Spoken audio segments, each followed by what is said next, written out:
And we are live on YouTube, everybody. Welcome to episode number 62 of YWC Football Talk. It's just the kid, Big Ryan, and I for now. Bobby Gross will be here sometime soon. But you know what, man? It is, I'm also going to fix this quickly, too, just so we can get, even keel. Yeah, even keel pitcher and pitcher, just you and I, man. But you're always here, but you're here today because of a big game playing tomorrow, though. How are we feeling about that? Yeah, it's gonna be. I'm really excited. It's it's Super Bowl. It's always fun. I was actually last week. I kind of took a step back from the coverage of it a little bit. I think I was a little burnt out, just because we have so many games this year. It's the same amount of games, but it's spread out over more days because more games are scheduled to Tuesday and Wednesday. Bobby. Hey, Bobby. And, oh God, when is what up? What up?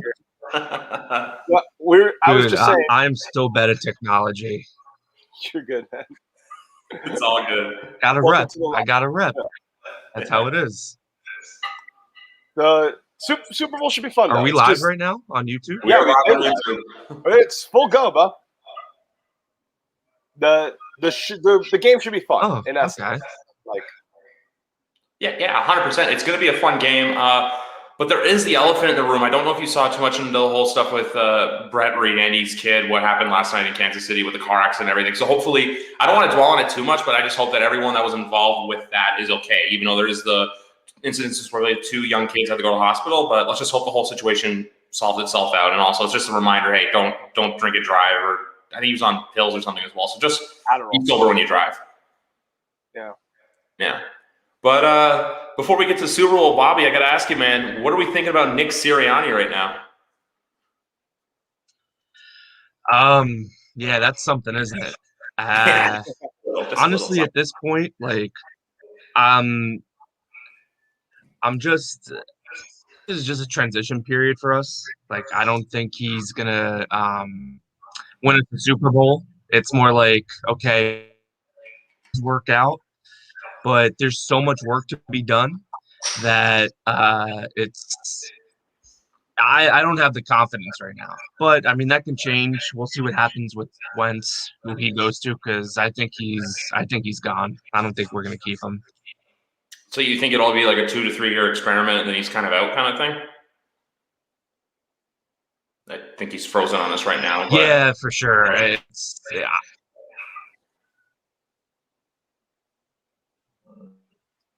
Are you there? Oh, he's gone for a second, but yeah, I kind of understand what he's saying in terms of transitioning into this new era, new period. The Wentz thing it's changed a lot. I was on your show a few weeks back, and we all kind of agreed them hiring Sirianni probably means they're going to keep him because he's the Frank Reich disciple. They're essentially trying to recreate the Frank Reich, Carson Wentz offense just without Frank Reich. And I do think from what I've read, it seems like that was their plan. But it seems like he's still kind of like Deshaun Watson. It's kind of like he's still mad at them. I guess for whatever reason, for the benching, for how the year went, whatever, the presence of Jalen Hurts, whatever it is. But it's from what I've read, they kind of do want to keep him, but he wants out. And if it gets to the point where teams offer them first and stuff like that, it's going to be hard for them to say no. So, yeah, what I wanted to ask Bobby whenever he comes back is, are they going to just run with Hurts, or are they going to draft another quarterback? Because they picked him pretty high. Yeah, they picked him, I believe, 52nd or 53rd was the pick, because they took Rieger with the pick. And something that always sticks out to me was Chris Spielman and Mike Zimmer being oh, they're taking Jefferson. And then as soon as they didn't take Jefferson, it's just them laughing, being yeah, we're taking Justin Jefferson. Okay, we're going to reach just to get on another. We're trying to get Bobby back in here, guys. We had some technical issues, but he is back once again now. Here's Bobby Gross. We have Randy also commenting. But, yeah, so you only think Sirianni is going to be a 2 to 3 year hire kind of thing? He'll probably be out by 23? Oh, shit. Hold on. Let's just figure out to stand by, folks. It's live. Anything? Oh, he's in and out. He's like you said before, Madison Square Garden makes a Nick Foles joke, comes in and out. But it probably would be a 2 to 3 year thing if I'll give my input while we wait this whole thing out. Because you got to wonder, I know Howie Roseman has 10 lives, but how long, can Roseman really go, can he survive another 5 years of this, So that kind of ties him with Sirianni a little bit, I would think. Because I know Eagles fans, and especially this Eagles fan at the bottom of my screen, probably wants Howie Roseman fired like tomorrow. Yeah, he's overstayed his welcome. And the one thing that I really hate when, it's not just the Eagles, it's any team that, fire the coach and they keep the general manager. Usually, I mean, most of the time it doesn't work out. It's either you clean house or you retool the general manager. I don't like firing the coach and keeping the GM because most of the time the coach fails because the GM didn't bring that team to where it needed to be roster-wise. So I don't know how Roseman still has a job at this point. He's going to be around forever. Like he's going to be like the Brian Cashman of the NFL at this point. I have no idea. Although Cashman is actually competent, Howie Roseman needs to go. I don't get it. He must have some dirt on Jeffrey Lurie that he still has a job. I have no idea. Was it Howie's yacht in South Florida that they fired Doug on? Is that the reason why, or It could have been. I have no idea. Like, if anybody has any better ideas, please let me know because I have zero clue. Clue. Bobby, I want to ask you. I'm sure you've talked about this with Griff, and I've seen you talk about this on Twitter before. I think me and Griff understood why Peterson was let go, and it's not a big controversy. But there are a lot of people that see the Eagles, they see the Super Bowl run, and they just presume that buys you minimum 5 years, because that is such a different accomplishment than just making the playoffs, right? And we forget about it now. People were speculating about John Harbaugh being moved on from Baltimore, and until Lamar Jackson came in, and they kept using that 2012 Super Bowl as a reason to keep him, and it ended up working out. So, at what point for you as a fan did that bloom off the rose come with both Doug and Howie? For sure, more so Peterson, because I thought that I was never truly sold on him as a coach. I mean, he came from Kansas City. He didn't really have much experience, but it's the Andy Reid coaching tree. So anybody who comes from Andy Reid is going to probably get hired at one point. But Roseman. The problem with Roseman is he's really relies on the veterans. So if he likes somebody, he will just keep them on the team. Like Vinny Curry, right? Vinny Curry had no purpose to being on this team. We got rid of him, I think, last season. He went to Tampa Bay, and then he came back for whatever reason. Meanwhile, we have guys like Derek Barnett, Malik Jackson, all these guys on the defensive line, but he keeps bringing these guys back because they were on that Super Bowl team. This past season, we re-signed Jordan Howard when he couldn't find a team.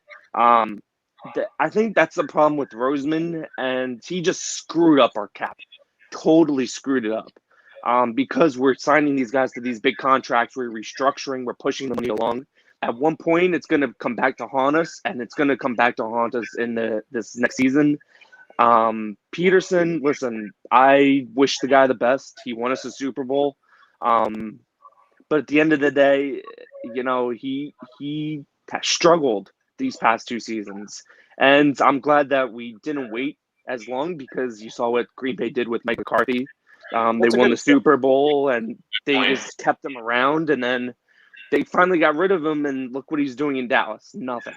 So and they wasted 3 years of Rodgers that they could have had with someone else. Yeah, exactly. So, I mean, listen, Peterson, maybe it was just because he couldn't coach Wentz anymore because the team definitely looked better with Jalen Hurts offensively.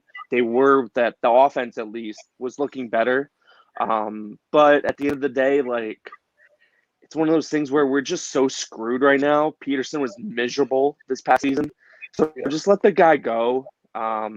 Try to figure out what we're going to do going forward, and we'll see what happens. The next domino is going to be Carson Wentz. Where's he going to go?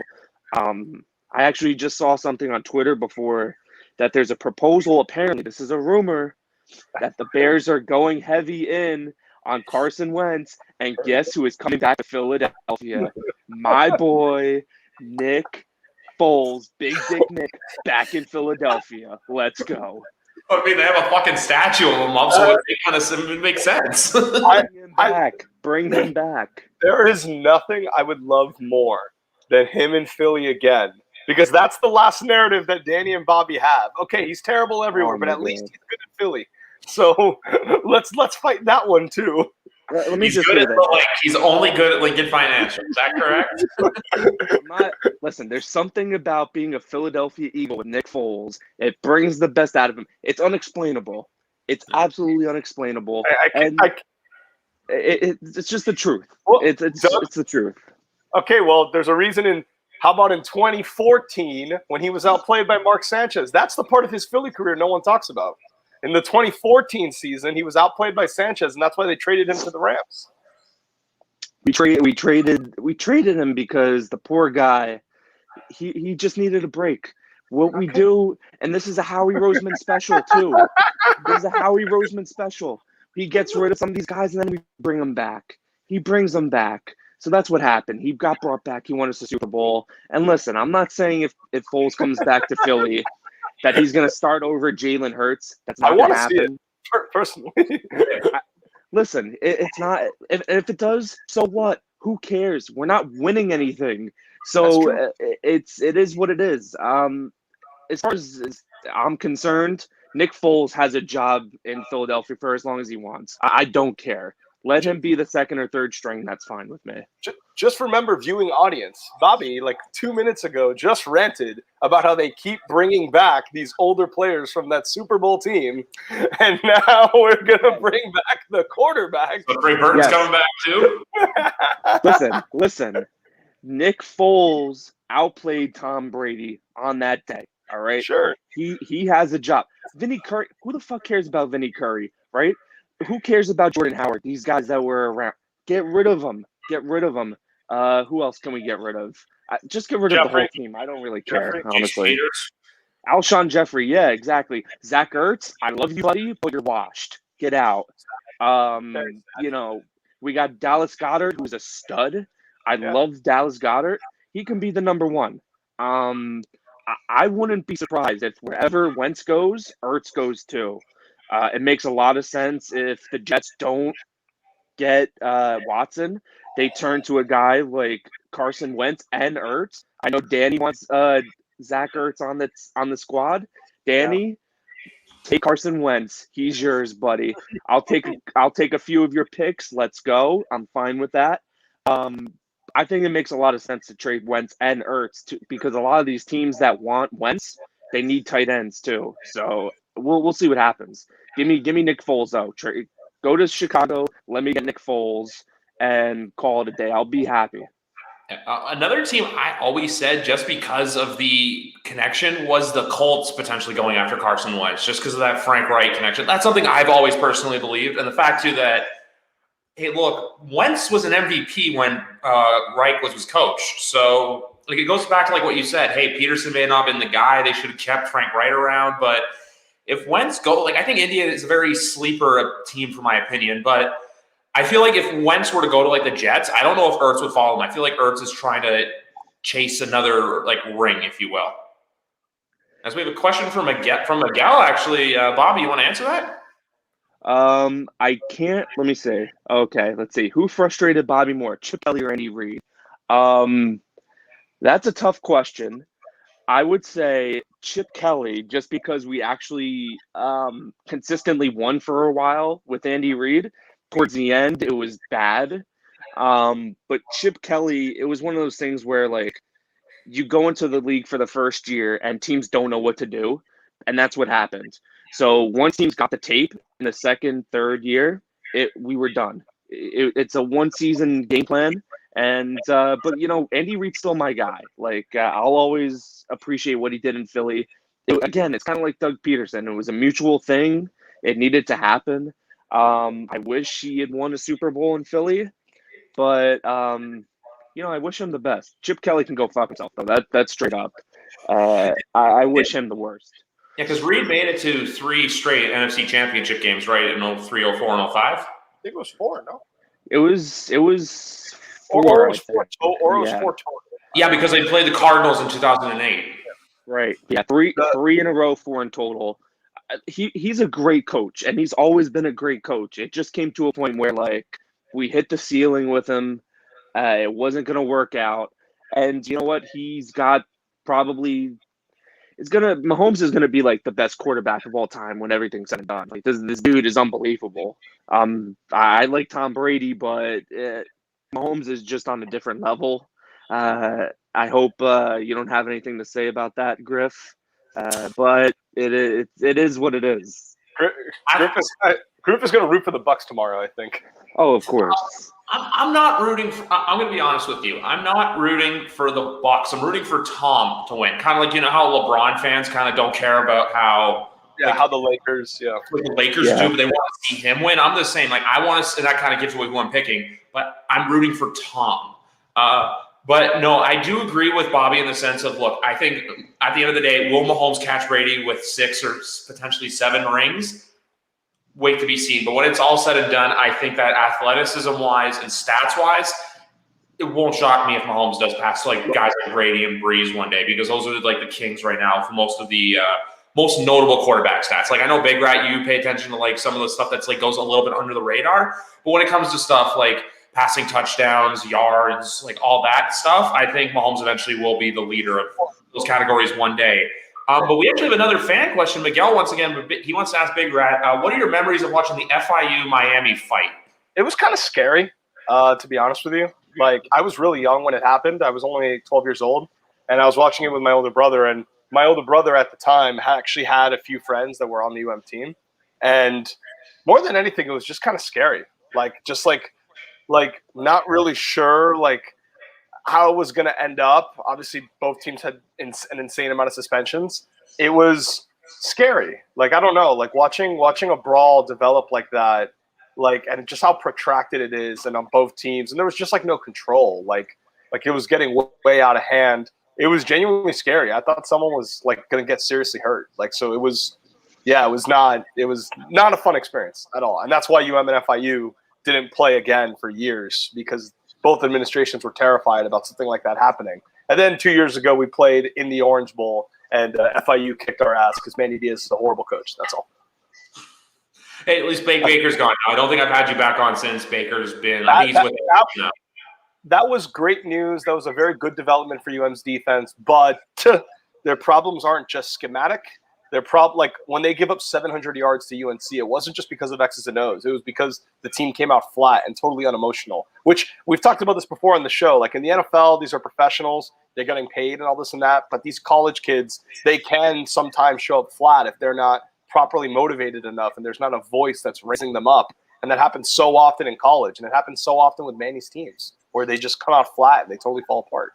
Exactly, because the ACC this year, with the amount of talent Clemson's losing, it's pretty open season in my opinion for right now. Like there's any team that can kind of rise up and win it. I just got to go through some other questions here. I see both because there's another one for you, but one that yes, I think it's related to me is that are we getting Jimmy G? Which personally, I want to get your guys' opinion on this, but I think Jimmy G in New England is the best fit right now because I'm like. Cam's one of those guys where I'm like, you know what, thank you for your service, but like what Bobby said about Zach Ertz, where he's like, I liked you, you were okay, but now like I want you gone. Like obviously Ertz wasn't just okay. Ertz was one of the greatest tight ends for the Philadelphia Eagles history, but when it comes to quarterbacking, I would like Jimmy G personally, but I think he's probably a bridge at best. Like I'm not going to get him and go, yeah, we're going to win like 5 Super Bowls in the next 6 years. No, but we'll wait and see. That's just one thing I want to get off my chest. But if you were asking me, I personally want Jimmy on the Patriots. I've been talked about this on the show to this point. I was not a fan of the Patriots getting Stafford. Like it's not like necessarily like a full-on critical. Okay, Big Rat had to step out quickly just to go get something else because he told me about this before. He had to step out because he has to go take care of something around the house quickly. But all right. I'll take the floor, Big Rat. Don't worry about it, Rick. I got you. That's why I want to join here, man. I had to get some of the big, not just like close people, but like the biggest personalities. I was supposed to get Danny as well, but the guy's in Atlantic City this weekend. So of course he is. Of course he is. That guy is probably he's gonna be. They don't smoke in the casinos anymore, but he would be the one guy tomorrow to be like in the sports lounge, smoking a cigar, placing his sports bets. That's the kind of guy Danny is. But yeah, Jimmy G to the Patriots makes a lot of sense. The familiarity there. Belichick obviously likes the guy, and I kind of see it. If they were to sign him, I kind of see it as like the kind of Goff to the Lions thing, where he's a transitional quarterback. I don't think the Lions really believe in the guy. It's just like, okay, we'll take him back. We're not going to win, but if we get the draft picks, it's the same thing. Like, it works out for us because Stafford he hit his ceiling there in Detroit. Like that team is just never gonna go to the Super Bowl with him. So if you were to just get rid of him and get some picks, it's the same difference. But Jimmy G, man, he had so much promise. I don't know what happened to the guy. Like, just all the injuries have run down. I also don't think the scheme. Maybe not. But the good thing about this offseason is there's a ton of quarterbacks available. So if it's not Jimmy G, there's like 10 other guys that the Patriots could get. But I do agree. I think Cam is gone. I don't think he re-signs with the Patriots. I still think there's a very underrated chance he goes to Washington and reunites with Ron Rivera, but that's just me. Another question I saw here, well, two questions actually, that because I want to get Big Rat's opinion on. One is about Tua from Randy, and the other one, well, besides Danny's coming in here saying that he lives rent free in our heads, is and I want Bobby's opinion on this as well, about do we think college players will get some payment for the new EA Sports college football game? I mean, I would think they would have to, right? Because is it California that said like the players have to be paid now or something like that? I know there was one state that passed the legislation. Yeah, when there's also, I believe California was one of the first ones to like make it official in their legislation. Yeah, they're still trying to get something nationally though. In terms of like universal name, NIL. They just call it NIL, name, image, and likeness. Mm-hmm. They're trying to universalize that because otherwise, like, you can't have the names on the back of the jerseys. Now, most fans will just look up the roster numbers and figure it out, but like, they wouldn't have that in the game without that. So the game is not coming out for a while. From what I read, it's not until like 2022. So they'll give them time to like sort out the legal stuff, but I'm not so sure. Well, I would think like included in that legislation, there would have to be something about image and likeness in video games or something like that if this were ever to happen. So if that were the case, you have certain states that have this kind of law. Are you just going to put the players that play in those states in the game itself, and everybody is kind of like a creative wrestler or something like that? Well, I think I don't know. Well, one thing to note, and someone pointed this out, is the game used to be called NCAA college football, and the fact that the NCAA's name is not, like, specifically not on this one, could mean that the NCAA like is not involved, does not approve, etc. And so that could maybe mean that there's some revenue that will accrue that would not have happened under the NCAA purview. That's interesting. I mean, I've never played the college football games because I really there was like a span of 3 years where I cared about college football, and that was Penn State. And right after that was the whole scandal, and I was like, oh fuck, I can't do this anymore. So I kind of gave up on college football. But I mean, it's EA's making the game though, and those Madden games have just been like phoned in the past few years. So maybe they actually give a fuck this time around with college football. I don't know. They're probably going to for the first one. I feel like they're going to go all out. They're going to get like Fowler and Herb Street, or at least I hope to be the announcers for it, because like Bobby's right with Madden. Like we have Brandon Gaudin, who I had no idea who he was before the Madden games. But yeah, like even too, I bought Madden 21 on Black Friday for like $45, and I noticed 20 and 21 are pretty much identical. There's some features that they changed up for the most parts. Some years they'll do it too, where they overcomplicate it with Madden, where it'll be like they'll make kicking like they'll change it from one year where it's like, you know how now it's like the pinwheel where you go up, you press it, and then you come back down to try to get your aim right. Like I remember in years past when they would be good as that, but then they would change it the next year where it would just be overly complicated. So that's my only hope for the game, is that they don't get too complacent with it, that they, each year they kind of treat it and just make it better and better as the years go on. Yeah, but I think the real hope here is that somehow the ESPN 2K series comes back. Like, can that just happen already? Because 2K5 is unbelievable. Like, that is my favorite football game of all time. Yeah, it's like even back in the early days with NBA with their 2K games, like how they keep developing it. Yeah, it's like I don't even bother with Madden anymore. It's just roster Yeah, changes and I that's don't. about it. I don't either. I kind of now I kind of get like a little bit of a nostalgic kick playing older Maddens. So I do that from time to time. Like Falcons era Michael Vick is a lot of fun to play with. Oh yeah, But that's good. like the new stuff is just like maybe in 5 years I'll grow to appreciate it when some of these guys are out of the league. Like playing with like a good example is 2012 RG3 also is like a lot of fun to play with on Madden. And like that's the kind of thing that you can appreciate more in hindsight. So, stuff like that I'll grow to like with time. Exactly. Well, the problem is too is that I'm not a big gamer, so like most of these newer games are. I mean, the PS4 is already kind of out of date. Everything's gonna be made for PS5, so it's like unless I get a PS5 and then play the games, it's gonna be like playing PS3 games 3 years ago when they were making them for PS4. So there's no real purpose. I'm not the targeted audience for the college football game, so it is what it is. You'll probably still have a mix, I think, of like younger kids playing it, and then you'll also have older coming back to play NCAA, the generation who grew up on those games. Like that's just what I think. But I never really played the NCAA games because I didn't really get too much into college football until about 3 or 4 years ago. But I'll still play the new one whenever it comes out. And also, I like hearing that it's not until 22 because I don't have to shell out the money for a PS5 immediately. I get to wait a little bit when the price drops on it. Are people getting the PS5 yet, or is it kind of like the limited stock still?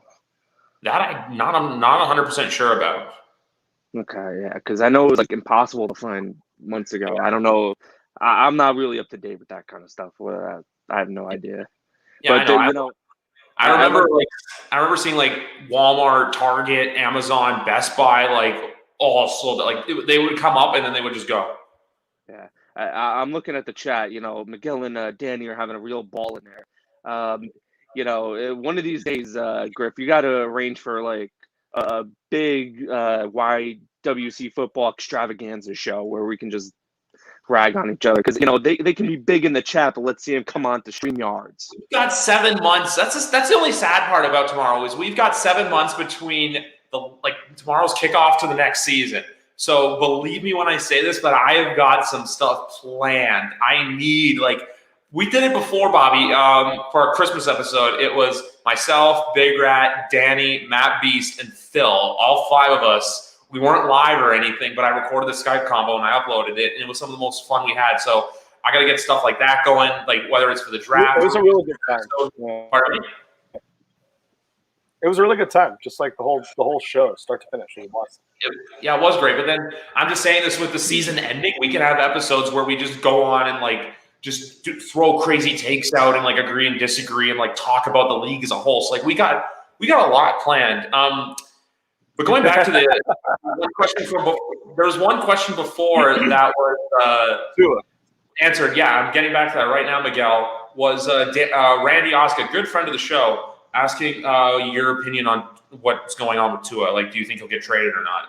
Yeah, before I stepped out, I was also talking about the Stafford quarterback thing. Just on that, it was just that he has his decision making could sometimes be streaky, and that's the kind of stuff that Belichick doesn't like. The rumor was that Belichick really didn't want Jameis Winston because the interceptions he just can't.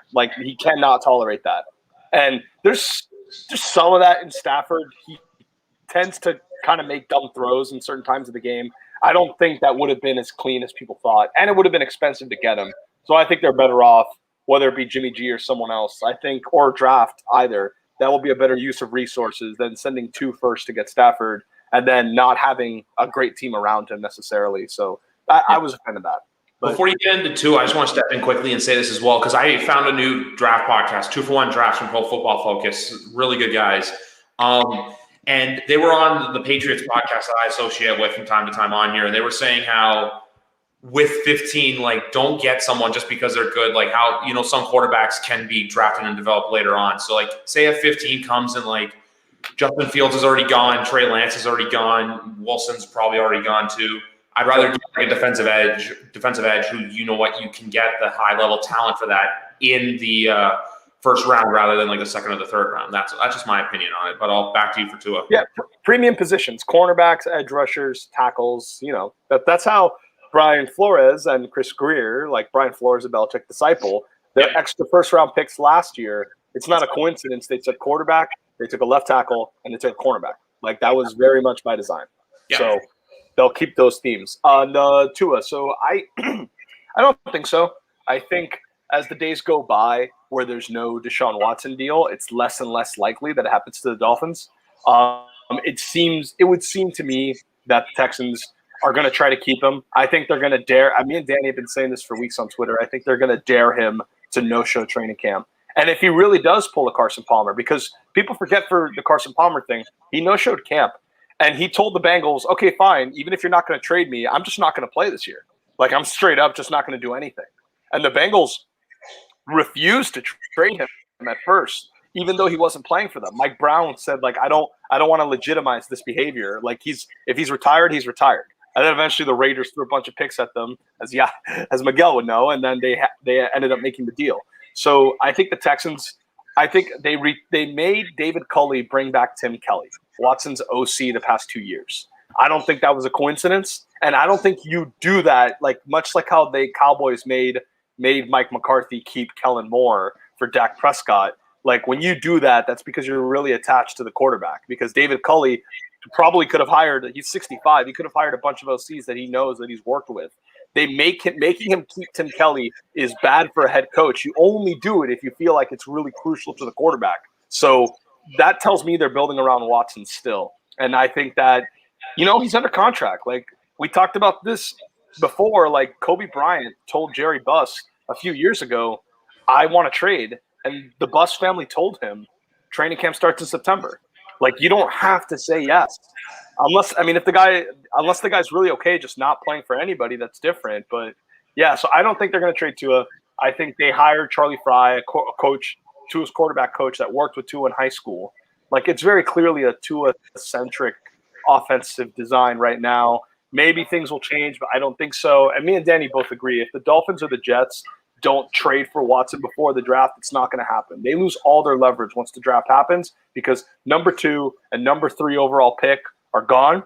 And then the Dolphins and Jets, the Jets would still have multiple firsts next year. The Dolphins don't.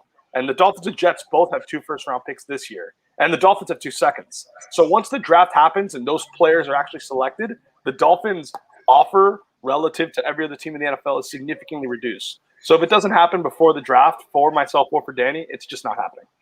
No, I agree with that as well because that's like you're right. You want the leverage, even though I do believe that, and Danny can attest to this in the comments, that New York also, I believe, has 2 firsts next year as well. Yeah.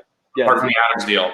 I agree. Like, you know what? Keep Tua. You got Devontae Smith. You can draft at 3 right there, a little buddy from college.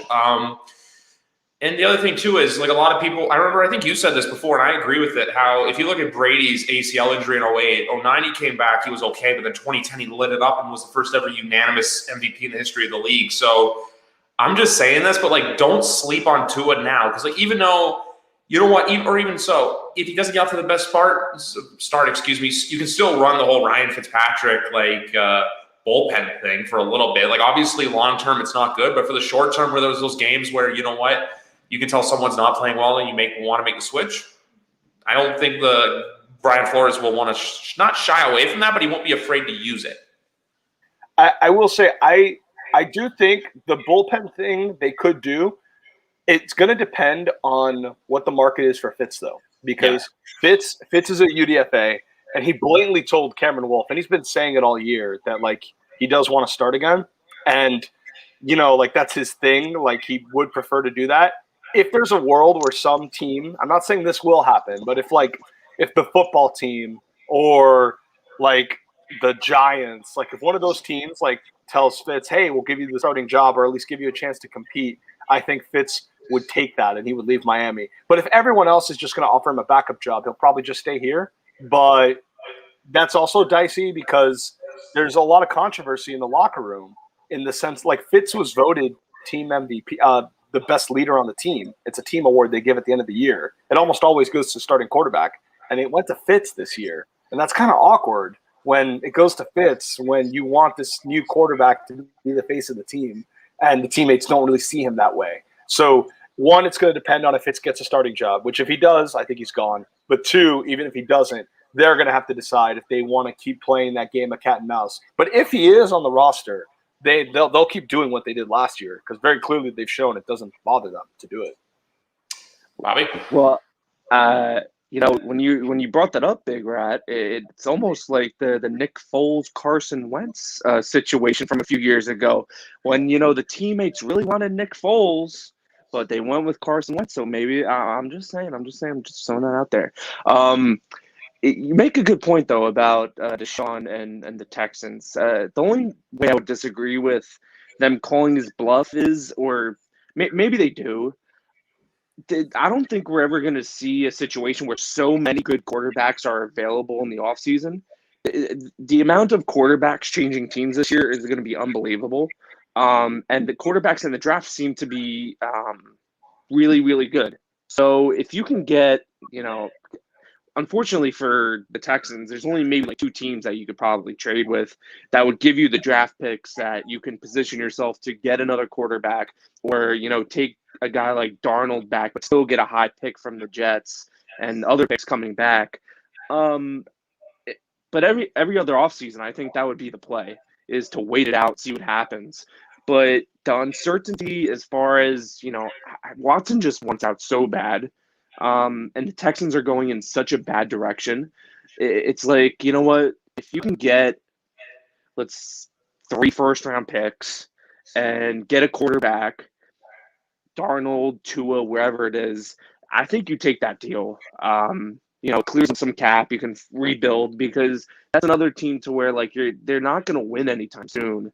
So why are you wasting Deshaun Watson when he can go somewhere and win, and you can get the draft picks back to start building back up again? Because Jack Easterby is going to run that team to the ground, but I'm sure that he's not happy with the situation either. And he sees that what's going on, not even just Deshaun Watson, but it seems like most of the team isn't agreeing with what he's doing. J.J. Watt wants out; he wants to leave. And when J.J. wants out, that's a bad sign for the franchise. So I don't know if he gets traded, but I think the play is you got to trade him somewhere. You got to. There's plenty of options out there. If you want a veteran, you can get a veteran. If you want to draft somebody, you can draft somebody. But yeah, that whole situation though is an absolute mess. But I agree with. I just want to respond very quickly. I agree with everything he said. I think the EV calculation in their head in terms of the expected value is that, because here's the argument I've seen some of the Texans beat writers make for waiting. You can always trade him for a lot, because his value is just astronomically high. He's a top 5 quarterback under contract who's young. It will hurt them with the Dolphins and Jets. If they wait, they will not get the Dolphins and Jets offers, which are very much tied to him being traded before the draft, for sure. But there's still other teams. So it's I think the reason you do it is because on the chance that he doesn't no-show and just shows up, and sure, he's unhappy, but an unhappy Deshaun Watson playing quarterback is still a better quarterback than what you'll find as the alternative. And then maybe you win some games, maybe you mend some fences, whatever it may be. So that's a great outcome for the Texans, because obviously the best outcome of all of this is Deshaun Watson's a better quarterback than anybody else they could get. And then if he really does want out, there's no budging. He's going to no-show camp, or it's going to be a problem that will hurt their bottom line. Then they could just trade him, next year. They can trade him in training camp. They can trade him at all these points and still get 3 to 4 first-round picks for him. So you could. That would be the thing.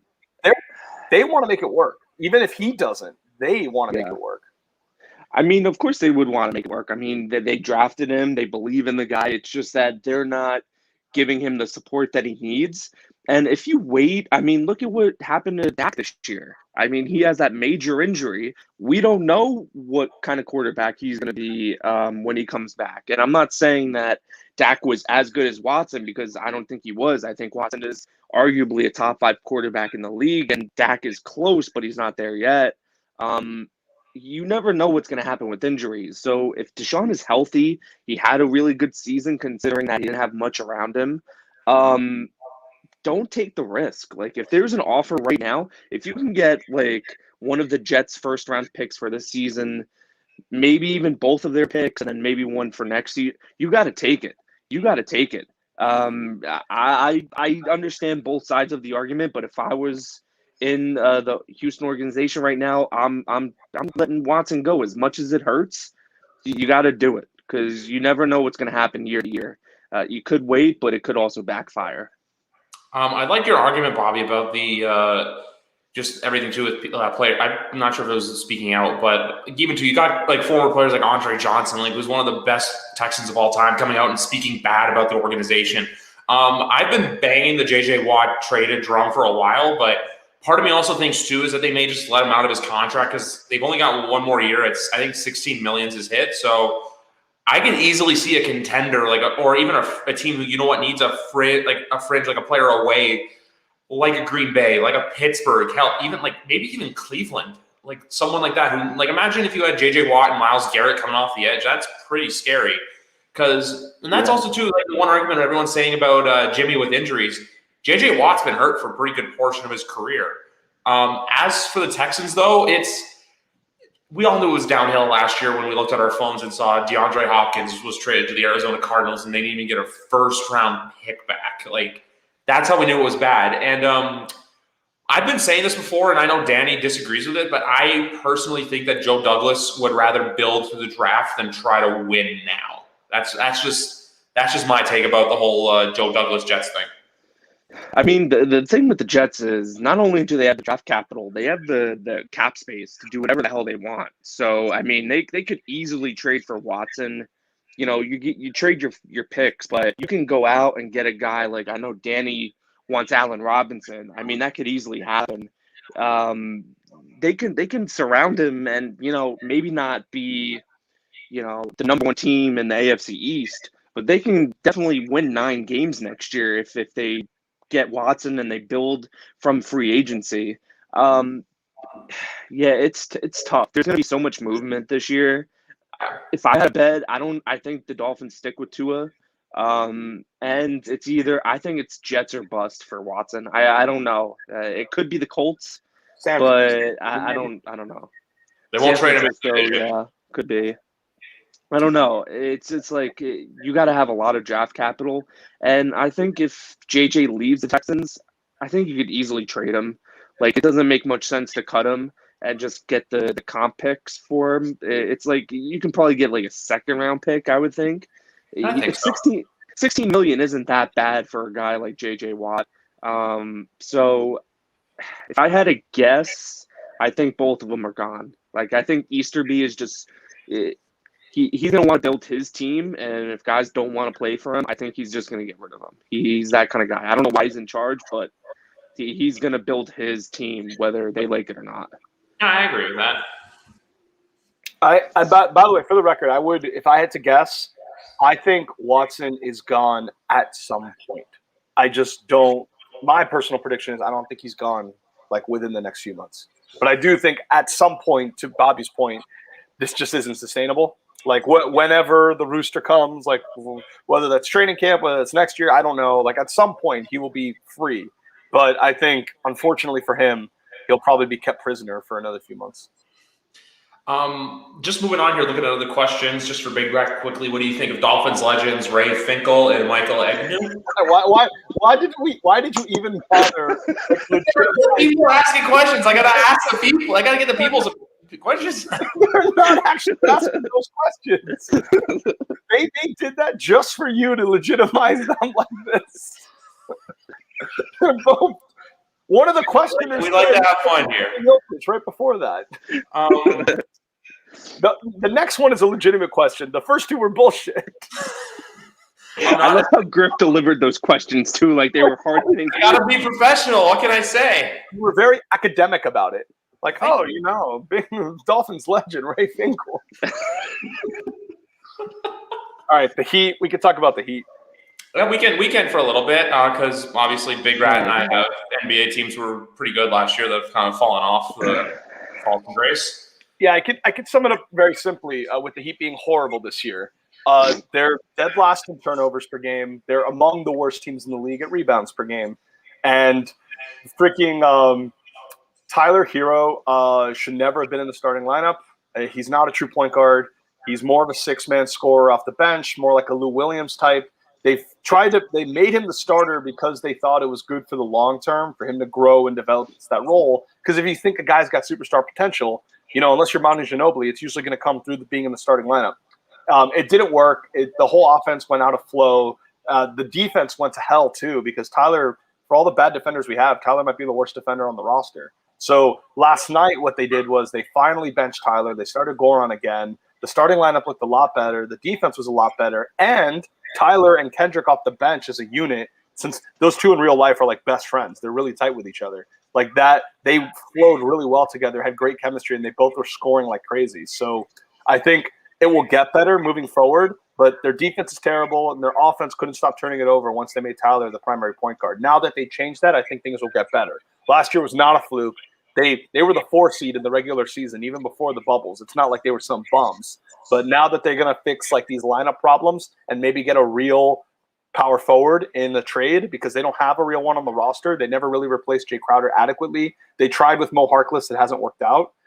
He's been hurt most of the year, and when he's played, he hasn't been that good. So if they can find another Jay Crowder replacement in the trade market and keep Tyler on the bench and start Goran again, as Goran was starting the entire playoffs last year, I think things will get a lot better. And I'm just going to quickly harp on the Raptors saying that we lost Serge Ibaka and replaced him with Aaron Baines, and that's all I really need to say. Even though I do love Chris Boucher and his improvements. We actually have a question for Bobby now. I'm going to actually put it up on this. Is it about Trevor Bauer? No, it is not. All right, listen here, Marlins fan. Listen here, Marlins fan. Get out of here. Since the season was basically a wash, does Bobby feel Slay is still going to be worth the money, or should they try and move him and continue the rebuild, assuming it's not a big dead money hit? I mean, I'm just going to assume at this point, the way that how we did this cap situation, that it would cost us a lot of money to trade him. So if that were out of the equation, I mean, I don't know what we would get for him. Like he had a good season, but he didn't live up to the contract. I mean, he was certainly better than what we've had the past few years, but he wasn't like Anam Diasamoah who friggin' stole our money blind. I mean, it depends on what we would get back. Like, personally, I'd rather just keep him. I like the guy. I like how he played. It seemed like he was a leader on the defense. Not Malcolm Jenkins level of a leader, but he certainly took control of the secondary. We have a lot of work to do still in that secondary. So just because I'm so sick of incompetence, I'd rather just keep him. But at the end of the day, like, if you were to get maybe like an early day 2 pick in the draft, maybe, a 34, 35, something like that, I would think about it. But I would probably lean towards no. I'd rather just keep the guy. But he's a good cornerback. But no, I don't want to see like a total dumpster fire next season. This season was bad enough. I don't want to see like a 2-14 season from the Eagles. I know you don't want to see them go there because, especially to a Dallas potentially coming back up with the Giants. I still think the Giants are a year away from knocking on the playoff door. Also, I think a lot of it depends on how Saquon comes back from the ACL and if Danny can actually hold on to the fucking football. Bobby, are you open? We talked about this, I think, when you were like having your tech problems. Are you open-minded to drafting another quarterback? Because from what I read about the Jalen Hurts thing is Howie Roseman did that more so as insurance because Wentz kept getting hurt because it was at the height of the COVID season in April. We weren't sure, like, if your quarterback gets COVID, could he be out like a month? We didn't realize it would be as simple as maybe just missing a game, which is what ended up happening. And, like, he thought that would be good insurance for all those reasons, a little bit of the Taysom Hill role. It didn't seem like they drafted him to be their quarterback in the future. He might be now, but that wasn't – like, so are you open-minded to that possibility since you have such a high pick? As of now, I'd rather just, like, honestly, because, I mean, I think that the 2 wide receivers that I want are probably going to be gone by then, Chase and Smith. One of them will be taken by my team, I think. So. Yeah, I think so, too. So I think both of them are going to be gone by the time we pick. And unless it's, like, Micah Parsons at our selection, But I mean, we don't value linebackers for whatever reason. We've just never really valued linebackers on the team. I'd rather trade down, to be honest with you. Just get as many picks as possible, because I mean, there's no point. Nobody in that top pick that we're gonna have is gonna make that much of a difference this season. So I just get as many picks as possible. And as far as Hurts goes, dude, like I don't get it. Like you can say anything you want that it was an insurance policy because of COVID. I think it was just arrogance, to be honest with you. They thought that Hurts was going to go in the first round, and they were like, okay, let's do what other teams have done. Let's try to develop this guy, because we're a quarterback factory. That was what they said when in the press conference after. We're a quarterback factory, and they do this, and it kind of ruined the whole season, because now Carson's not playing with any confidence at all. Instead of giving him weapons to work with in the season, you draft another quarterback for whatever reason, because you can flip them later for maybe like a first round pick or some nonsense like that. It's just a mess.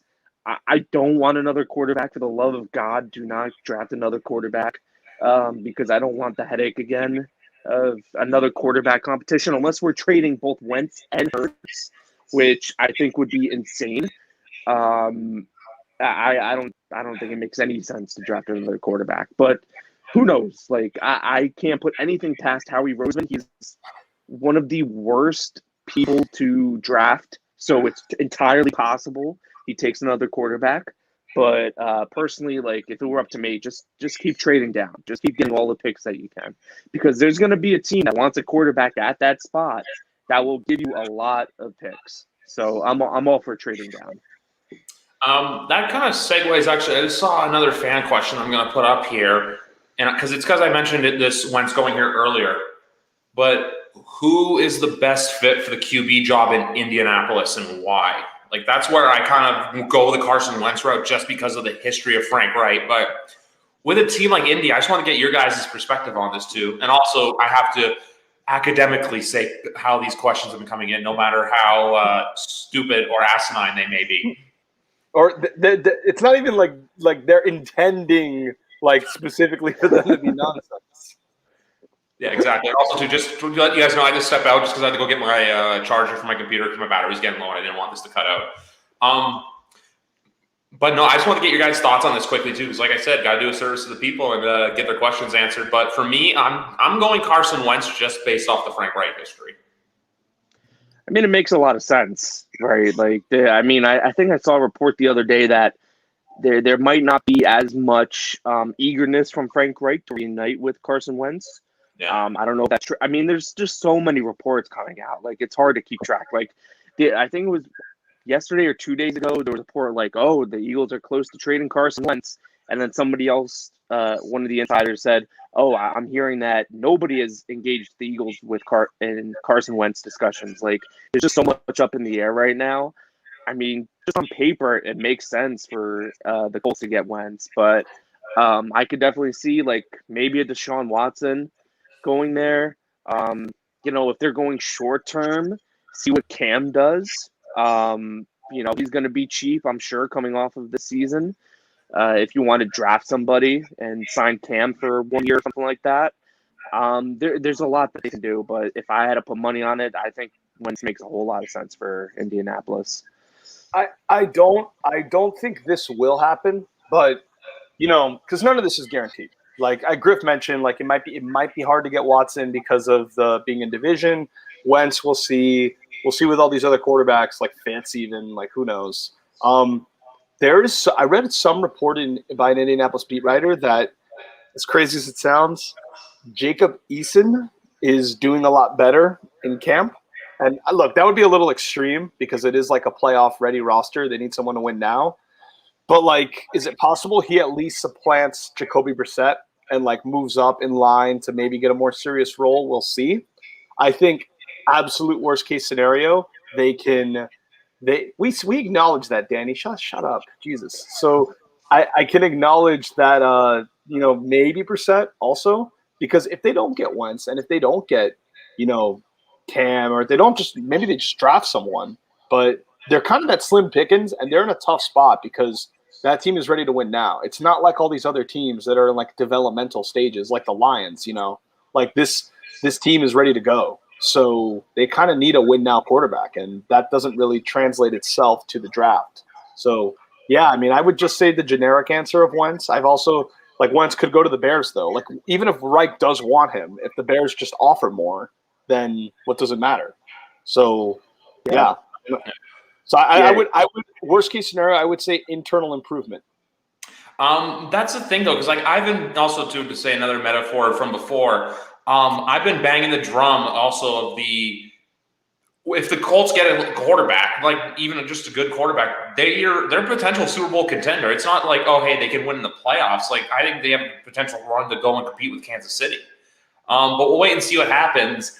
But one thing I want to get out here quickly, because it was directed towards me, and then we'll get to this, but is Danny right here asking about my thoughts on Marcus Mariota. Simply put, he's on a cheap deal, and I think Patriots right now are better off getting a bridge quarterback and maybe, you know what, worst case scenario, they fall down and then they draft someone in a few years, because I don't like, for as much as there's chance to be good again, I don't want to be stuck in that like purgatory that we were this year of 7-9, where you're not bad enough to tank, but you're not good enough to make the playoffs. Yeah, I mean, with the Patriots especially, like Belichick, I don't know if he's going to go out and get a superstar quarterback. It seems to me like, yeah, he would definitely try to sign a guy, not Cam Newton, but one of those guys that are kind of like a reclamation project and try to draft somebody. I don't think that they're going out and getting a guy like Watson, like any or Wentz or any of the bigger name quarterbacks that are available. It seems to me like you're right, Griff. He's going to get like a bridge quarterback and draft somebody.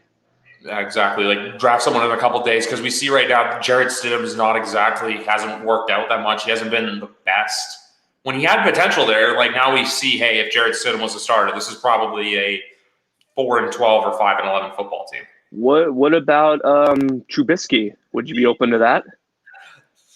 That's a tough one. Like I feel like I don't want to. I'm like, part of me wants to say yes, but then you see a lot of the dumb stuff that he does. But then also too, he's in such a tough market. Like the Bears, like the second you're bad, the Bears, like the Eagles, like the fans and the media will turn against you quick. Like they're just toxic's not the word I'm looking for, but it's passionate. Like the passion that a lot of outsiders see as like a toxic fan base, you know?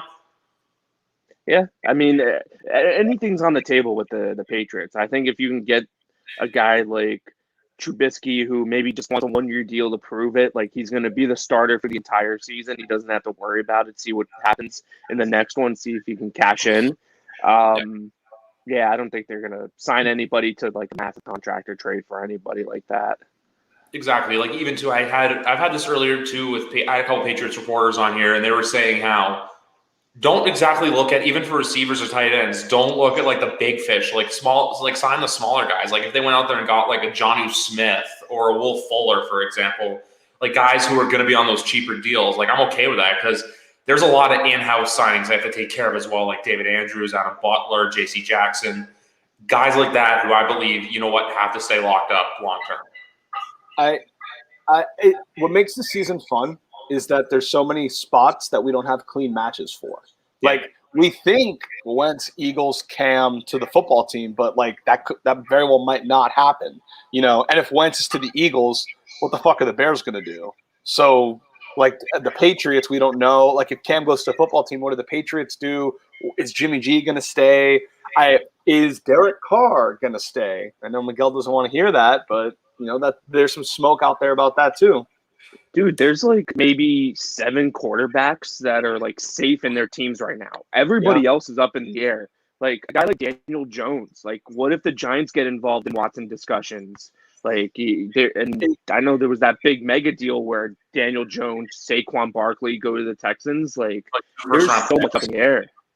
What if like is Darnold? Like we talk about whether or not the Jets are going to take a quarterback. But if they do trade Darnold, I mean, that's Darnold and another team. Like then you have to like do that whole thing out. Like there's so much fluidity. Like you said, there's only a few situations are stable. Like everything else is pretty up in the air. It'll be a crazy offseason. Yeah, because besides, like, let's say Kansas City, Buffalo, I'm saying Green Bay because I honestly believe Rodgers isn't going anywhere. Yeah, he's not. No, I think that was like I don't think Big Rat's been on since. I think that was a heat of the moment thing. Like, when you say something when you're just generally like pissed off or you're not feeling well, or like when I say feeling well, like look, when you're upset about something and you say something that later on you do regret. I think that's what Aaron Rodgers did.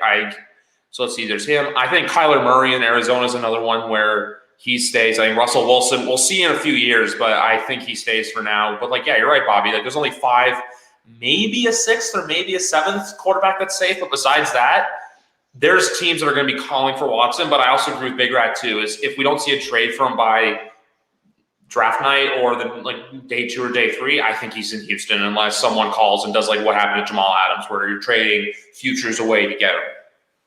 I'll ask this to you guys.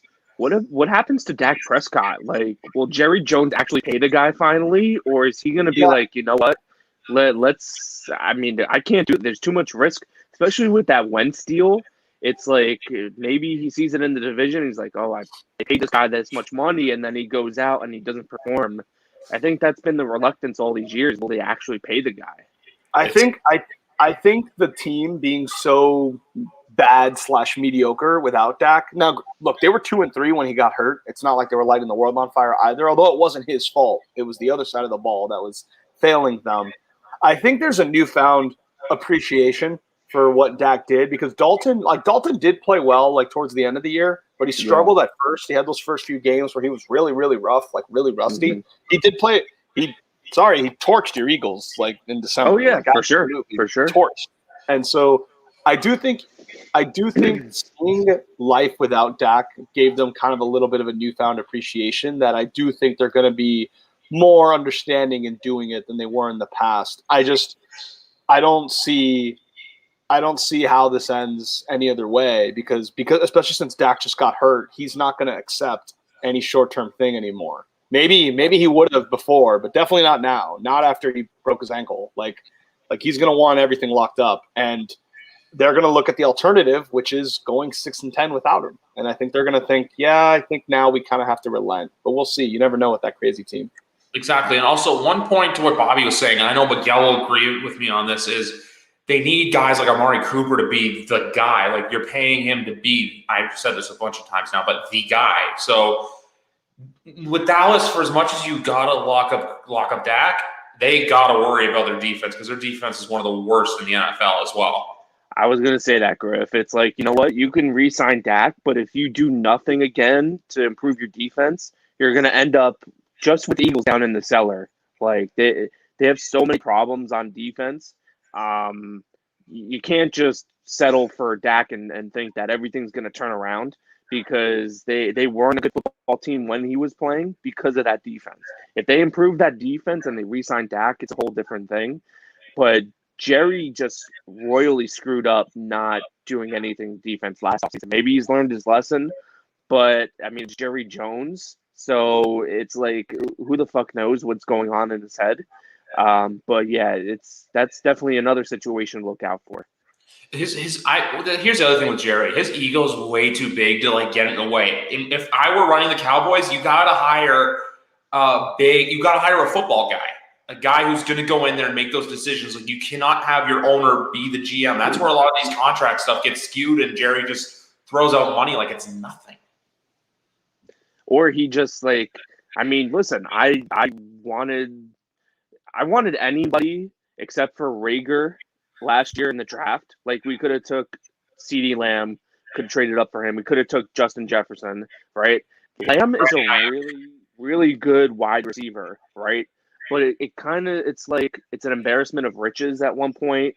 It kind of reminds me of what the Giants did with Saquon taking him so early. It's like CeeDee Lamb, great player, but does it really improve your team? Like when your defense is so kind of bare with talent, that was really surprising. I mean, listen, he's a great player, but like that was just the wrong pick in my opinion. And the problem is, I think they prioritize. It's not just the big money. It's like kind of what you were saying. It's like where it was spent. like they spent most of their cap on 2 linebackers, on Zeke, and on like some older players in the offensive line, which is good, but like they have to let Byron Jones walk because they can't afford to pay him. Yeah. But so you prioritized Jalen Smith and Zeke, which are, as great as they are, more replaceable positions than corner. And that's just not smart roster management. They didn't even attempt to like re-sign Byron either. Like it was like, okay, you're gone. Like we don't need you. And then they didn't replace him. Like it just made no sense to me. They got torched by the football team on Thanksgiving. They got lit up by the Cardinals on Monday Night Football. Now, I know I'm not saying the Cardinals are a bad team. I'm just saying when the Cardinals have their moments where one game they'll look good and one game they'll look bad, like Kyler put, I believe it was 38 up on them. Yeah. Just looking here at some of the other questions as well. Miguel asks what the thoughts about the Micah Parsons things are. I had to look it up actually while we were on air. I think it has to do with him, I think, getting into a fight, and there was like a knife involved, I think, back in 2018. So as long as none of that stuff comes up again, I think he's okay. And Randy's just asking about the Dak getting a big deal. I think we're all in agreement with that. But the next question, and I think this pertains to Bobby a lot, does Alex Smith come back to the football team?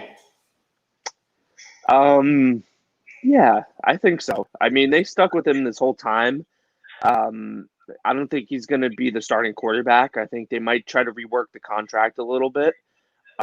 Although that would kind of be like fucked up because he was like this great success story. And then you go back to him and you're like, well, can you take less money now? Because we have this other guy we want to get. I don't know, but like if he doesn't come back, like, is any team going to want to sign this guy to be their starting quarterback? Like, it's not like he lit the world on fire. I mean, it was a great story. Don't get me wrong, but it's not like he just outperformed. I mean, he outperformed. He's an MVP candidate. Yeah, I mean, he outperformed Haskins, but that's not saying much. Like, he wasn't that good last year. He was serviceable, but I think it makes sense just to keep him around, see what happens, because, I mean, they got rid of Haskins, so, like, who's going to be the backup there? But there were rumors that they apparently offered a lot for Stafford. Like I think that they were the other team that is rumored. Yeah, they apparently like got involved but didn't win obviously. And obviously the more egregious example I believe is Carolina, which is another team we talked about, an unsettled quarterback situation. Carolina, like they offered the picks and they actually were in the process of exchanging physicals with Stafford when they found out he got traded to the Rams. Like that's how far along they were as well. Wow. And so what? Well, I think the Lions wanted Bridgewater, but the Panthers said no. Which is weird because why, like, if you want Stafford, like, why do you care so much about losing Teddy? And Teddy's not cheap either. Like, if Teddy's going to be your backup, that's a huge, like, cap hit for a backup quarterback. Like, backup. So, Jesus. But I get this. You get the sense from Washington. And, like, apparently, like, he was benched for Taylor Heineke because of the calf injury. But the rumor is that Ron Rivera wasn't sure that he was recovering well from it towards the end of the year. And there was a possibility that he was going to get benched for Taylor Heineke even if he was healthy. Like Chris Collinsworth said in that Eagles game in Week 17 that Ron Rivera and Alex Smith had a heart-to-heart, and Ron Rivera needed Alex Smith to convince him that he could still do it.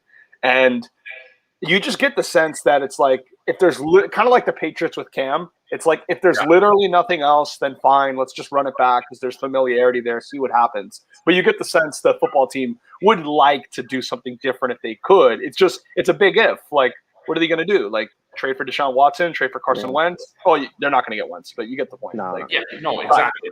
Yeah, sign Cam, like whatever it is. Yeah. Like they want to do something different, but if they can't, then I guess they'll just run it back with Smith. Wouldn't it be a bad look if they got rid of Alex Smith though? Like they bring him, like they kind of almost ruin his life. And he almost got amputated, and then they're like, okay, you come back, you play okay, and we're just gonna get rid of you. Like they're trying to change that culture there. They are. Like Snyder is an asshole, so I wouldn't hold it above him.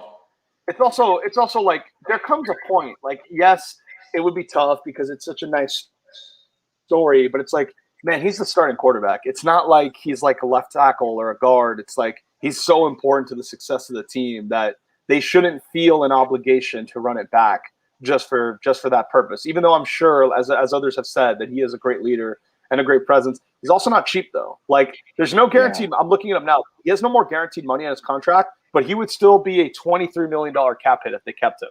That is a lot of money when you could get like a Ryan Fitzpatrick or a Cam for less money, and they might be better than him at this point. Right. Well, Exactly. then I think it makes sense. Like I think Alex Smith would know. Okay, like it doesn't make any sense for me to make this kind of money. Like it's either okay, I take the pay cut, a significant pay cut, or I just go on the market and see what I get. I think maybe the in between is like, okay, maybe we'll give you $5 million for this year, something like that. I know exactly. I see where both you're coming from.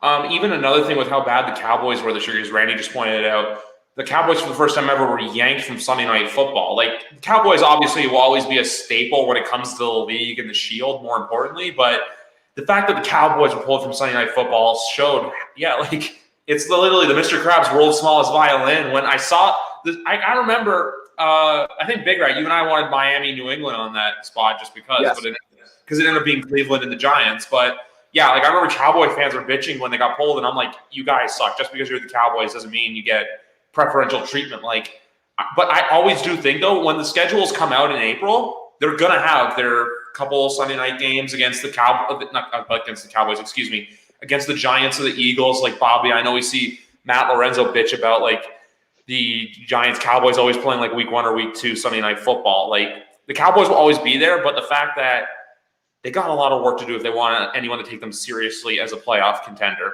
Now, I know they got rid of their D coordinator who got hot sauce in his eyes, but I still think they have a long way to go. Yeah, I mean, I really don't concern myself with like who plays on Sunday Night Football, Monday. It doesn't matter to me. Like to be honest, like the only thing that would matter to me is if like the Eagles get a night game, and then I just feel like, oh fuck, I gotta wait all day for this shit. Like I gotta stress myself out all day for them to probably lose.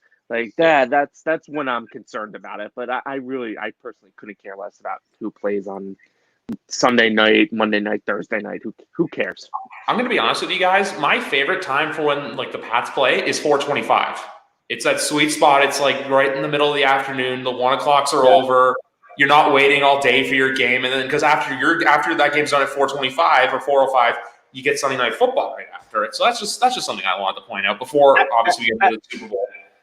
And you're not missing as many other games. Like that's the problem with the 1 o'clock games, especially when back when I was actually going to Dolphin games. You couldn't. There's no red zone there, so you're missing like 9 different things. You know, it's not like at home when you can kind of split your attention between your TV and your computer. A Dolphin game and a red zone game can't do that at the stadium. 4 o'clock game, you're only missing like 2 other games. It's way less of a big deal. And usually it's like Denver versus someone random. Yeah, the Chargers often get that spot. Towards the end of the season, though, they were kind of having a good balance of 1 and 4 o'clock games. Like there would be like 7 games here, 7 games there. I think I hate when they stack the 1 o'clock because then it's like, okay, you get 4 hours of crazy football, and then there's maybe like 1 game that actually matters in the 4 o'clock window. So I'd rather just kind of try to split it as evenly as possible. Can I just jump in quickly? I want to ask Bobby something. This is like that whole Week 17 stuff with the Nate Sudfeld playing an incident. I bet if that happens in the 1 o'clock window, it hardly gets noticed. It only got noticed, in my opinion, because it got played on Sunday Night Football. All right. Griff, you're going to make me go on a rant right now because when let me get – all right. I could not believe the amount of people bitching and moaning about what Doug Peterson did in that last game. Because I hate to break it to you, there's always a handful of teams that they don't go out and say, oh, we're going to tank the season. They're tanking the season. You don't think Jacksonville was tanking the season last year? You don't think the Jets were trying to tank the season last year? Like, it was the most stupid outrage I've ever seen. Like, who cares? Who cares? Clearly the football team was going to win. So it's like, okay, we've had Nate Sudfeld on his fucking team for like 4 years for no apparent reason. Give him a couple of snaps. Let him fumble the football. Let him throw an interception or 2. Who cares? I had to turn off Twitter that night. It was it's a disgrace to the game of football. Shut up. Oh, we need a draft lottery. No, No, get out of here with that nonsense. Yeah, because the We same talked about it people, on here, right? dude, the same people that bitched and moaned about what the Eagles did in that last season, they were the same people who were all season looking at to who was going to get that number 1 pick. Was it going to be the Jets or the Jaguars? Because they knew that those teams were going to tank, but those same people are the ones that are bitching and moaning that we tanked the last game of the season. Fuck off. Like, that's the only time I'm ever going to defend the Eagles last season. Like, that, absolutely absurd. Absolutely absurd. And I know we're going to talk about the Super Bowl. I'll just say very quickly to build on that, Griff. What I didn't mention last time was in 2017, the Dolphins played the Bills. It was a 1 o'clock game, like you're referencing. And the Dolphins were playing Jay Cutler at the time. And they played Jay Cutler for a series. Then they pulled him. And they played David Fales for the rest of the game. Because they thought, okay, like it's the end of the season. There's no difference between going 6-10 and 7-9. And it's better to just see David Fales, like, play and, do well and see if there's any development there with David Fales as a long-term backup. Because Cutler wasn't coming back, David Fales might. They lost to the Bills, a very close game. It was a 1-score game. And because the Bills won, that's the year the Bills made the playoffs for the first time in 18 years. And so they made the playoffs for the first time in 18 years, partly because the Dolphins purposely didn't play their best quarterback in a game they only lost by like 5 points. So that happened. No one cared. Because it was also because like the worst division in football was up in the air. Like who was going to win the division? Like whoever won that division, they weren't going to do anything in the playoffs anyway. Like they kept bringing up, but the Giants 7-9. Like get the fuck out of here with that. That was one season. The most ridiculous. I couldn't. Thank you for reopening that wound, Griff. I really appreciate it because now I'm all fired up. You know what? I wanted you fired up, though. I didn't mean to open a wound. I was just implementing the whole how 1 o'clock games get lost in the shuffle. That's where I was going. Griff, you have something, man, because you got me ranting on the last time I was on here, too. Like, you just love digging in. I don't know, like, if Danny was on here, it would be worse because I know he would just, like, really fucking twist the knife. But, there's something. I'm on to you, Griff. I know what you're up to. All right, cool. Well, anyway, guys, we have a game to talk about. Yeah, do we want to talk about the Puppy Bowl or the Super Bowl first? I'm just kidding. We're going to talk the Super Bowl on here. I have the Pomeranians 41-37 in that game. Ooh, yeah, I got that too. They're due. The Pomeranians are due. Yeah. But with this Super Bowl here, it's just so interesting that I'm going to jump on a take that I have from the beginning. And it's that you all know who I think is going to win, but my opinion, it's going to be a defensive player who wins MVP. I know it's Tom and I know it's Mahomes, but I think for whoever wins, I think the MVP is going to come from the defense because I think there's going to be a big play in this game that really changes momentum for either side. Yeah, that's interesting. If I had to guess, it would probably I think it's going to be a shootout. Like, I don't think it's going to be a low-scoring game. I think it's going to be, something like 31-27, something like that. Like, I don't think it's going to be a defense game. So if that were the case, I think it's going to be a quarterback. It's going to be Mahomes or Brady, especially on that kind of stage where, especially if Brady, if Tampa wins, I'm sure it's going to be because, Brady is the greatest of all-time quarterback, which he is at this point. So they're going to want to crown the guy again. I don't know, like who defensively would make that kind of an impact. Chris Jones or Devin White or even like Tyrann Mathieu. Yeah. So Bobby, Could like be. to Griff's point, it wouldn't. I could see it because it could be the thing where like both offenses are doing well, so they both like neutralize each other a little bit. And if someone gets like a late game pick six, like kind of like he didn't win MVP, but like if someone did what Tracy Porter did, against the Colts in the same Super Bowl. Like that, something like that. If that would happen once or twice, then that would be a way that a defensive player could win MVP. Like especially like Brady's been throwing a lot of picks lately. So if Brady throws like 3 picks, all Honey Badger, like I could see that. On the other side, in Super Bowl 50, we saw Von Miller. He forced 2 fumbles and a touchdown on Cam Newton, and Von Miller won MVP. If Jason Pierre-Paul or Shaq Barrett were to do something like that, where because of the KCO line they get 2 sack fumbles or something like that, you could see that in a way maybe being the critical points of the game of some kind. Good point. I also think he'll probably be one of the quarterbacks, but I can see it. It's just a take to throw out there. One thing I want each one of you guys to do is give me an X factor from either team that could impact the game tomorrow. Like not a known guy, no, well not known, but not like a star, like someone who's kind of flying under the radar. You think on either side of the ball who can really, have an impact in this game. That's a tough one, Griff. You're really asking the hard questions. That's what I'm here for. I got a name. Honey Badger gets too much attention. So I'll say L'Jarius Sneed, who is a slot cornerback for Kansas City, rookie, had a great year this year. And he's really and he's been really, really effective in the slot. And he's a big reason why their defense has turned around because so early in the year, he was hurt. And Honey Badger, who likes to be that free rangey, like rover free safety, like all over the field, like, getting picks and all this.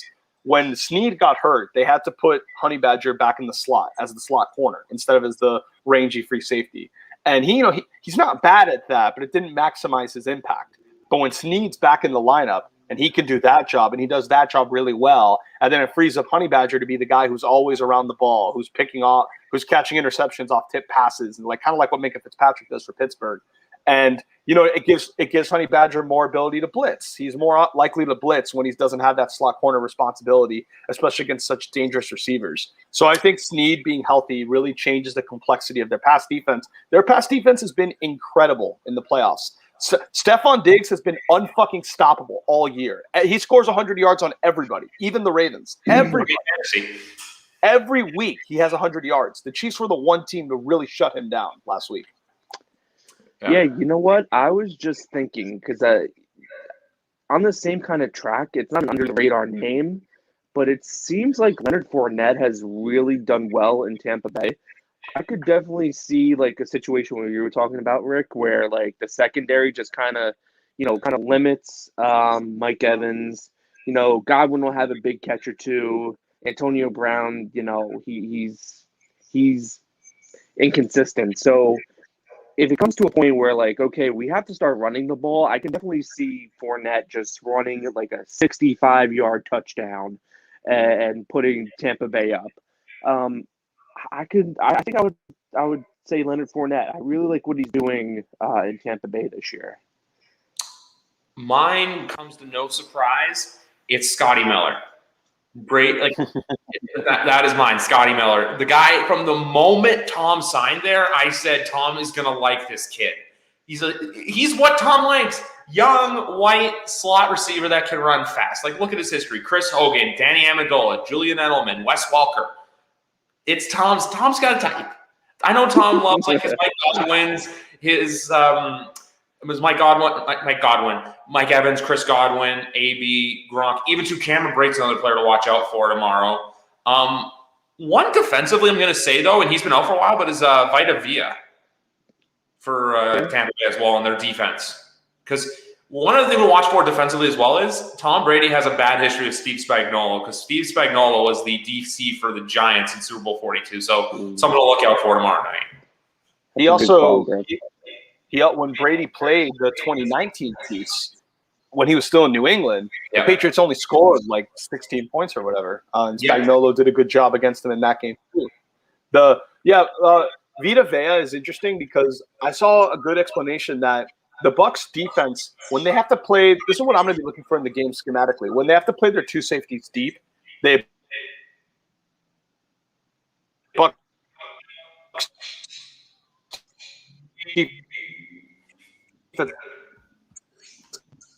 can be really. Oh man, he's pulling a me, Griff. Yeah, he's pulling all that stuff. Oh, he's back. Can you still hear me? Yeah, you were going really slow, and you went away, and then Bobby said he was pulling a U because Bobby was doing that earlier in the podcast. But go back ahead on what you were saying before. It's very simple. In the second half of the year, the Bucs secondary got worse. They were playing more single high coverage because they had to keep a safety near the line of scrimmage because the run defense was not as good when Vea was hurt. What happened against the Packers, as explained by I forget his name, Greg Ackerman, was that they were able to keep their two deep safeties again because they don't have to put one of the safeties close to the line of scrimmage because Vea being back gives them enough formidity up front that they could actually defend the run properly again. And they could be more formidable on pass downs and they don't have to blitz with their safeties as much. They can have their safeties back deep, and they can be the defense they were earlier in the year. And so I do think that is a significant development, especially since he got 2 weeks of rest. He can make this deep because this defense was kind of living off its reputation the second half of the year. Like, they were getting torched by a lot of teams. Yeah. So like, even against both games against the Falcons, the Bucs won both games, but the defense did not play well in either game.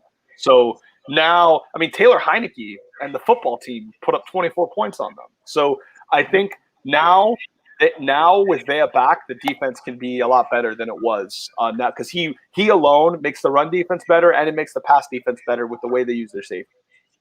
So exactly. That is significant.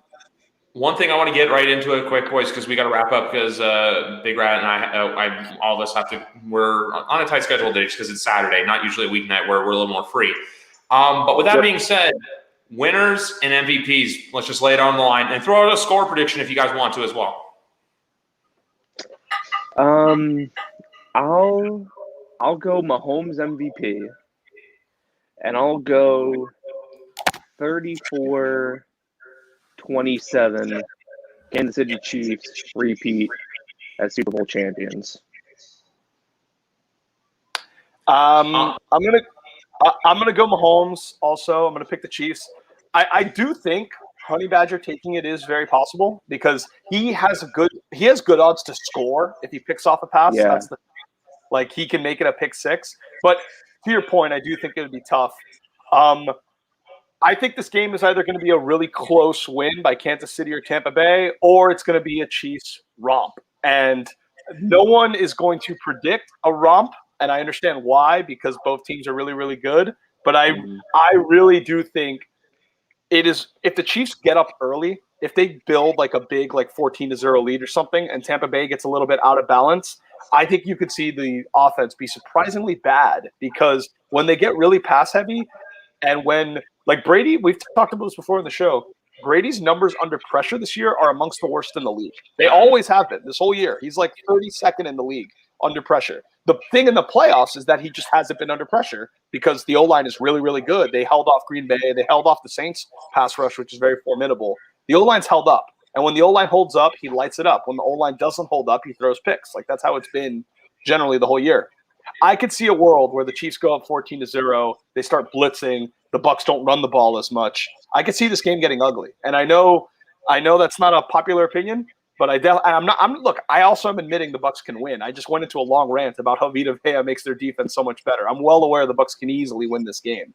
But I am going to just talk about that romp possibility, because I presume no one will. And if it happens, I can at least cite back that we talked about it on the show that this could happen. But yes, I'll go generically. I kind of think it'll be like the last game, honestly. So I'll say the same score. Chiefs 27, Bucs 24. One point I wanted to bring up quickly, and I heard it on Pro Football Talk yesterday too, is say if Tyreek Hill has another crazy 200-yard game receiving again, I don't think the AP will vote for him as MVP just because of his off-field history. Oh. I think they may hold that against him. That's just something to watch out for tomorrow. It could happen, it may not. We'll cross the bridge when we get there. But I'm taking Tampa just because I'm riding with my boy. I'm not rooting for the Bucs. I'm rooting for Tom. I want Tom to win. Most Patriot fans I've seen want Tom to win another Super Bowl. I don't see many who are rooting against him. But for MVP, I'm going with my take of defense. I'm going Devin White. I can see it. Yeah, I think him. I think I've said this before too. Him and Levante David right now are the best 1-2 punch combo at linebacker in the NFL. That was very on brand of you, Griff. I think the chatter of Mahomes entering the greatest of all time discussion is scaring some Patriots fans. And so I can naturally, even though it's on another team, they kind of, I think, want Brady to win partly for that reason, to kind of limit that momentum. But here's the cold hard facts. Mahomes' numbers his first 3 years in his career and Brady's numbers Brady's first 3 years in his career they're night and fucking day. It's not even close. Not even remotely close.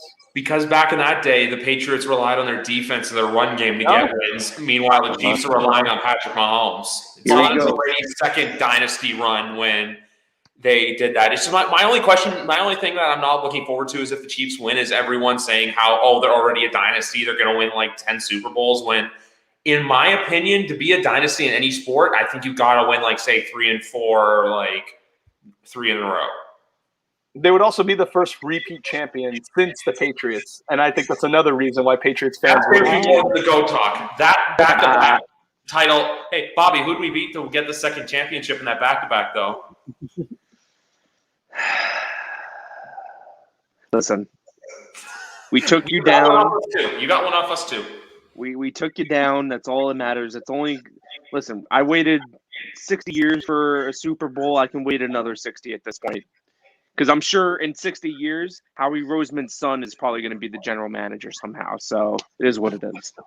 When do I get one? How like what? It's just like I just got to keep waiting another 40 years or something? When is it my turn? There is also a hot take I wanted to say quickly before we go, and I just want to get your guys' opinions on this. But I think for next year, it's going to be easier for the Bucs to get back to the Super Bowl than it will the Chiefs, just because I think there's so many good up and coming teams coming up in the AFC. Depends what happens if Chris Godwin leaves Tampa Bay. I think that's a big deal. Yeah, that's a very underlining storyline. So we'll see on that. Yeah, I think there's a chance he stays, but I think there's also a chance someone grossly overpays for him because he's a good wide receiver too. I don't think he's like a wide receiver one. Well, and he'll also have just been in the Super Bowl. Like that'll attract a lot of attention. So yeah, you you see it every year. You'll see someone from a Super Bowl winning team go off and get contracts with a team that may not be the best for a lot of money. Trust me, I've seen it a few times before. My dumbass team gave Donnell Ellerbe like $50 million after he won the Super Bowl with the Ravens. Like remember when who was it? Malik Jackson got like a crazy amount of money from the Jaguars after they won. $90 million. Yeah. Yeah. Was it him that got the touchdown in Super Bowl 50 or was it Sylvester Williams? I want to say Williams. No, it was Malik Jackson, I think. Oh, it was Malik Jackson. Okay. I think Sylvester Williams was in on the play as well, though. Yeah, he was. Yeah, and then the Eagles signed Malik Jackson to an insane contract. So it's all one circle. The circle just keeps going. The circle of life. That's all it is. Of dumbass teams. Oh. But before we leave, Griff, I just want to say a couple things to my man Rick over here. Number one, never take down that Undertaker or Homer Simpson fathead. Nope. This room is so nostalgic to me. It's lovely. I love it. And number two, for the love of God, stop adding me on these Foles and Tannehill debates with Danny. I am over the debate. I concede that Tannehill is a good quarterback. He still cannot win games without Derrick Henry. I'll put it out there. Okay. He's a good quarterback, but Nick Foles, I'll take him all day, every day. But for the love of God, keep me out of it. I'm over the Twitter threads. I'm over it. We can start a new one because I'm sure something out of the show you're going to bring up if I get wrong. He's coming back. Listen, you and Danny, when Nick Foles replaced Trubisky and scored that touchdown, you two started this. You two messed with me. Okay. So, it was in a joking. See, here's the difference. Right? There it is. Here's the difference. All right. When I do that, very rarely. It's usually Danny. I've only done it like once this past season, and that was as a troll, as a joke. You take it to a serious level, giving me facts and figures. I don't want that. Okay? Not allowed anymore. All right? I just wanted to put that out there. Danny can handle it. I enjoy seeing those from my phone. I like scrolling through those when I'm not included. So keep that up. But for the love of God, I am over the Tannehill Foles debate. Okay, because I was right. After all these years, 8 years later, I was right. Not saying that. No. Not saying that. I'm done. I'm done, Greg. Let's wrap it up. I can't do this anymore. Give me that admission. Stop. You know what? I'm sorry, Big Rat. I gotta end on that note. That was just too good of a note to end on. Guys, this was a lot of fun today. Thank you for everyone who joined in the live chat. Thank you to you two for coming on. Bobby, Big Rat, I hope you guys had a blast. Yeah, I want to try to get you guys. Big Rat's always been on. He's been on for a while. Bobby, this is your second time on, but I want you back on more and more throughout the off season for these, just like chats like this today, where you know what, we say stuff and then we either counter argue it or we agree with one another. See, this is what I'm scared of, Griff, because I know Rick enough to where if I say something on here, if I keep coming on, I keep saying this stuff, next season, he's going to link all these videos and say, remember when you said this? So I'm very hesitant, but I love you, Griff. I love you, Rick. I will be on whenever you want me. Okay, cool. I love Bobby, and I will never do that to Bobby. It is just on this topic that we have spent 8 years arguing about, and just that topic alone. Much love. It will not be like that. Bulls Super Bowl champion. That's all I'll say. All All right. right, Well, you see, anyway, he likes to throw a punch and then go, "Please leave me alone. Please Okay, leave me alone." well, anyway, guys, that's going to wrap it up. Episode 62, the big game. We got a lot of stuff in. Like I said before, Bobby and Big Rat, it was a blast having you guys on. Once again, thanks to everyone who joined our YouTube live stream. There'll be more of these in the off season. And for anyway, guys, you can find us on all podcast platforms, including iHeartRadio now. Just got added on to iHeartRadio as of Tuesday. So thank you once again to everybody for listening, and enjoy the Super Bowl. Nice. Awesome. Peace.